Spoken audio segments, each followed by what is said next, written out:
Hello. Hello மச்சி, மழை பெஞ்சு அப்படியே தூரல் அப்படியே செம்மையா இருக்கு கிளைமேட். அப்படியே மலை ஹில் ஸ்டேஷன் போயிட்டு வந்தோம்னா தரமா இருக்கும். வா போயிட்டு வருவான். ஏய் நான் வரல வை. ஏய் கோத்தா, இன்னுமாடா அவளை நினைச்சுக்கிட்டே இருக்க? வீட்டுக்குள்ளேயே கேட்காரா, வெளியே வாடா, அப்பதான்டா மறக்க முடியும்.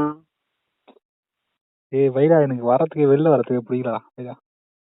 சரி வா, ஆளுக்கு ஒரு கொட்டராது போடுவோம் வா. ஏய் ஏன்டா? சரக்கு சரக்கு சரக்குன்னு இந்த சரக்கு போட தானே இன்னும் அவள் நினைப்பு அதிகமாகுது.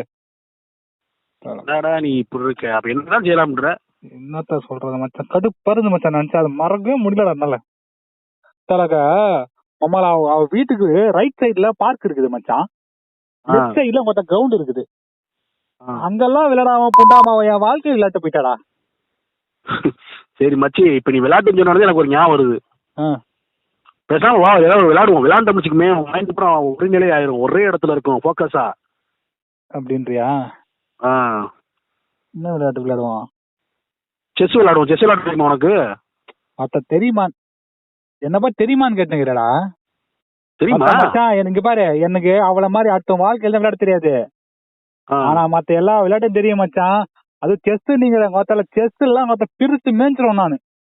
சரி அப்ப கிளம்பி வா. ஒரு பையன் எதுல நிக்க முடியாது. சரி மச்சி, அப்ப கிளம்பி வந்துரு. சரி மச்சான், நான் வரேன், கிளம்பி வரேன். சாக்ஸு ஷூ அதெல்லாம் போட்டு வந்துடுறேன் மச்சான். நீ வெயிட் பண்ணு, கிரவுண்ட்ல வெயிட் பண்ணி வந்துடுறேன். கிரவுண்ட்லயா? ஆமா மச்சான், கிரவுண்ட்ல ஆடணும்ல. இல்ல மச்சான், நீ வீட்லயே இரு. என்னாச்சு மச்சான்? இல்ல மச்சான், நீ வீட்லயே இருந்து அவளை நினைச்சு நினைச்சு தூக்கு போட்டு செத்துறா. அவனை விட்டு போன தப்பே இல்லடா. தக்குரி தாய் வைடா போன.